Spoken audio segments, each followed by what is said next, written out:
Ilikuwa ni siku ya uzinduzi wa kampuni yangu. Hongera sana. Mafanikio tele. Hii ni hatua kubwa Sam na Tunyefagi.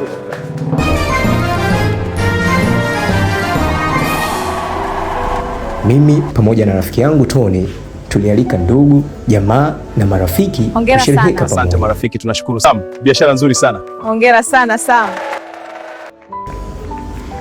Mmoja kati yao alikuwa ni mzee Mohamed. Umeweza kijana wangu, hongera sana. Asante sana mzee wangu, nimefurahi pia umefika. Alinipa sifa nyingi sana tena mbele ya binti yake. Thank you mzee Mohamed, your support means everything. Nikaleta utani kidogo. Hujanitambulisha lakini baba mkwe. Ati Sam hawezi kuwa mkwe wangu, ungekuwa Juma au Abdalla saa. Haha, mzee akanikataa bwana. Nikamwambia mzee usinifanyie hivyo, akanitambulisha. Binti yangu bwana huyu anaitwa Nasra. Ilikuwa ndo siku yetu ya kwanza kukutana. And this is Sam, our new rising star. A pleasure to meet you, Sam. The pleasure is all mine, Nasra. Tulipiga story kidogo, nikawakaribisha kiti. Nao wakachagua sehemu yao ya kwenda kukaa. Wakakaa wakisubiri na kutizama tukio jinsi lilivyokuwa likiendelea. Hii biashara itakuwa kubwa sana hapa mtaani. Ndio, na leo tunasherehekea mwanzo tu. Sam, sherehe iliendelea. Lakini muda mwingi tulikuwa tukitazamana.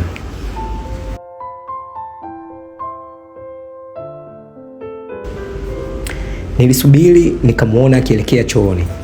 Nikasema hii ndio nafasi. Ngoja niende msalani kidogo.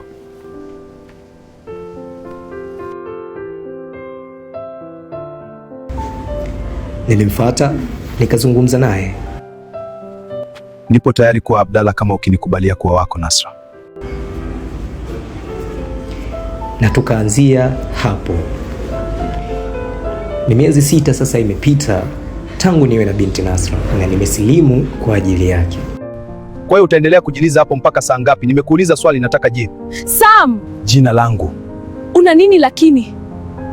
Nimefanya makosa kukuuliza. Kwa hiyo akili yako ndio inavyokutuma kwa nilikuwa na mwanaume mwingine. Leo ananiletea mambo ya ajabu. Sawa, yaishi. Simu yako jana alipokea baba na message zako zote kasoma yeye. Ameshajua kila kitu kutuhusu.